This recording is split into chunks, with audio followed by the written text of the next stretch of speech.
Hey, it's me, Brad Hammond here, your investor loving real estate agent in Portland. Uh, Lots of things have actually changed in the past quarter that I really want to update you on. Usually that's not the case, but I'm going to go fast here. There's lots of things to talk about. And so I really kind of want to dive in. So let me get my face out of the way here so that we can dive into it.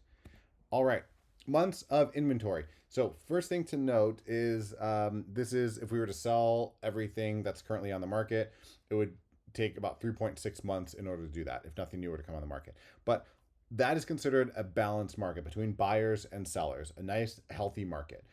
However, yes, we've had a little bit of an uptick since May, but that's normal. We normally see that from May to June. However, what I'm seeing in these numbers is that we have not seen a 3.6 in these kind of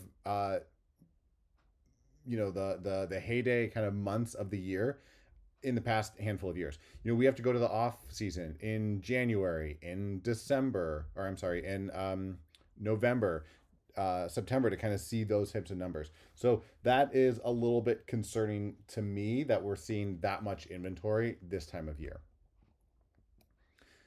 Price heat map. Not too much to really go over in here. Basically, prices have been steady.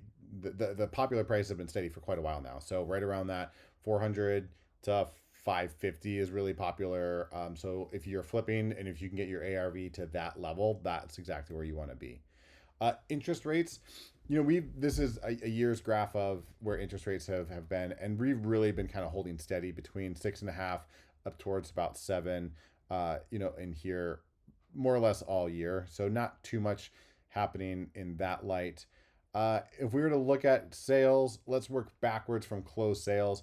So again, yeah, not quite as much as years past, but nothing too alarming there. And again, these are closed sales that happened in June. So they went pending in May. The buyers have been out looking since March or April. Pending sales, kind of right in that same line. They've been holding steady for the past couple of months, and so then I would assume that the closed sales for July will kind of have that same trajectory. New listings, same thing. They've been more or less following the normal trend. That line is the same kind of slope that it has been in 2024.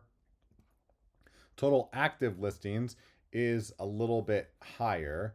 Right now, we're at about 55 days of average days on market right now. But again, it's kind of been holding out with that same trajectory as previous years.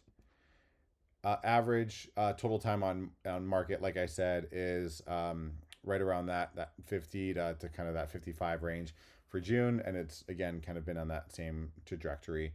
I'm curious to see what it's going to look like this fall and winter. Okay, so median sales price. The blue line is Portland Metro. The orange line is Southwest Washington. I did it a little bit differently because I think that this particular graph has a little bit more detailed information, and I don't have to zoom in super far. So this is median sales price. So lopping off the really highs and the really lows.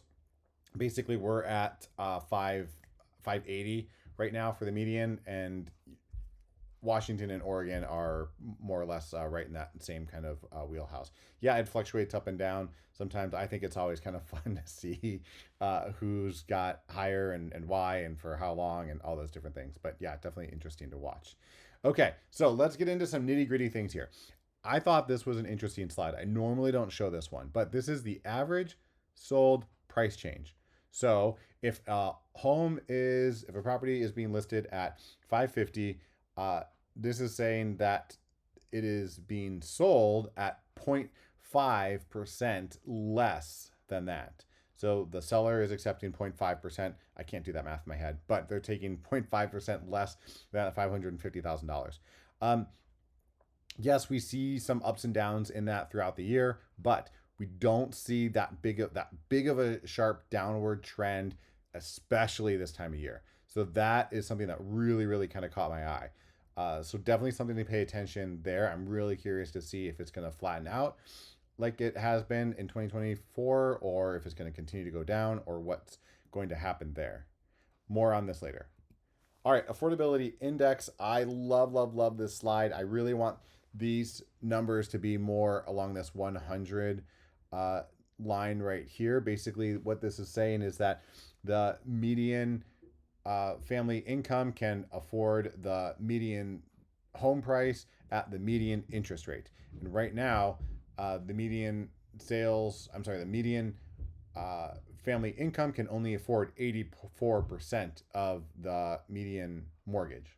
So that's not where we want to be. We want that to be over above 100, like it was during the low interest rate era back then.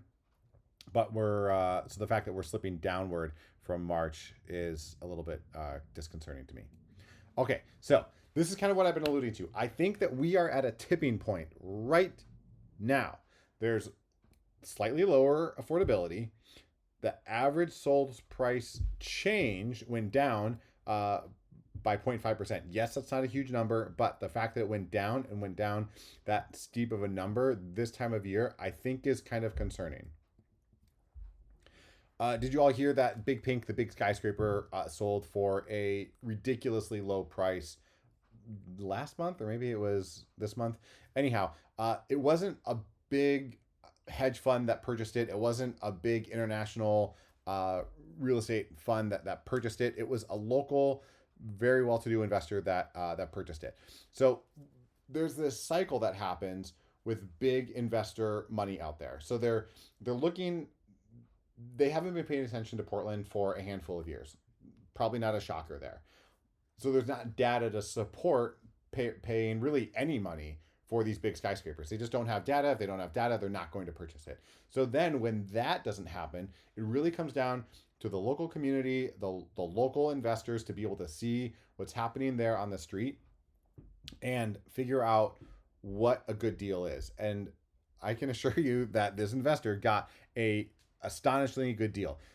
He purchased it in cash and spent a few $1,000,000. I think it was around for 40 million or so. But he bought it for a fantastic, good deal. He's going to spend a few more million on tenant improvements to get more tenants in there. And that's kind of how this starts. This is when that first domino starts to fall. Also, what I'm hearing is a lot of real estate agent chatter out there, especially on the seller side. Hey, why isn't my listing selling? What's the open house activity out there? It seems like it's slow out there. It just isn't that buyer demand right now. So I really think that we are shifting from that balanced market more towards a buyer's market, because we still have a lot of listings that are just kind of sitting there, and now they're starting to take price decreases and accept those lower offerings. Other industries such as real estate photographers, stagers, real estate inspectors, they are saying that, hey, we're super slow. Some of them I'm talking to say, yeah, usually I would be having about 12 appointments a week this time of year, and now I'm down to 4. So everybody's kind of slow. There's not a lot of buyers out there. There's not as much selling activity either. So it's just a slower market and transitioning into a buyer's market. So here are my takeaways. Basically it's been a flat market for the past year or so. But I really can see that things are starting to change. I can sense a buyer's market coming right around the corner. And when I say right around the corner, I mean maybe this coming fall is when we're going to start to actually see it, and the data is going to be there to be able to support it. Buyers and sellers, investors, businesses, a lot of people out there have just been sitting on their hands because there's been so much uncertainty and unanswered questions in the economy. And when that happens, people get scared. And when people get scared, they don't make any moves. They don't do anything. So that when that happens, capital doesn't flip over, capital doesn't move. And so it's really bad to have that stagnation going on. All right. So for investors, what is working right now? I can't yell this loud enough. Townhomes. That is one of the best deals right now. Condos are probably the best deal. I would say steer away from condos right now because that's still a saturated market, and HOA dues have really gone through the roof the past few years, and I don't think that it's still viable. I think that in the next handful of years, it's still going to be difficult to sell a condo.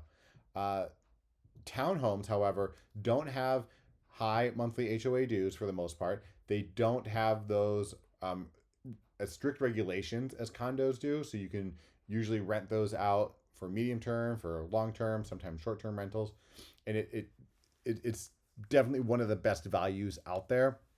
It can make for a cash flowing property right out of the gate, and then new construction is also where to go right now. There is a lot of new construction that's been coming online, and it hasn't been filling up, uh, before it's finished. And so now these these big DR Hortons out there, these big home builders are sitting on finished homes, and that is not what they want to be doing. They want to sell it before it's finished, so they can deploy that capital elsewhere. So what they're doing is they're not reducing their prices, but they are giving you a lot of seller credit to buy down the rate, or if you use their lender, they will give you a banging interest rate somewhere in around like 5.5. Everyone's a little bit different, but something along those lines. So a massive decrease that will affect the monthly payments. A lot of those will are fine for short-term rentals, medium-term rentals, long-term rentals as well. And a lot of people love new construction. You don't have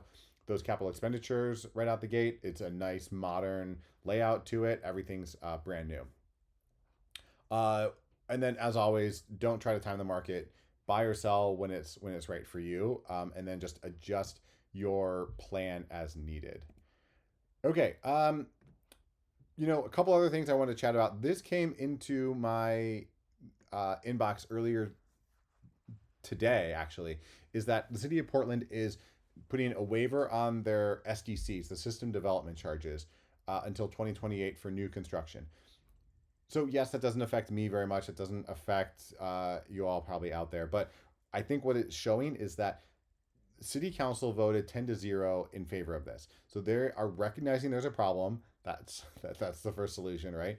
And then they are taking less taxes in order to solve that problem. So they're not just saying, I don't know, just figure it out. They're saying, hey, we will take the hit. We will have taken less taxes in order to solve these problems. So I think that this is a sign that the city council is on the side of real estate and development and getting more inventory into the market. That is exactly what we need to have happen, is just being a little bit more flexible with everybody else that's trying to do the right thing and get more houses on the market, whether that's infill or just on the outer city limits. The other thing is that I am now licensed in Washington, so pat on the back for me. I am here to help you with all of your Vancouver, Southwest Washington real estate needs. Do you want to see these for Washington? I'm really curious. I've been diving into the numbers myself just so I can get more acquainted with them, but I'm curious, do you want to have a separate market recap just for Washington? Let me know your thoughts on that, and I would be more than happy to oblige. Anyhow, any thoughts, questions, concerns about real estate? I am your human on that. So hit me up and let me know. There is my contact info right. Sorry, I'm all discombobulated right over there. Got it. Talk to you later.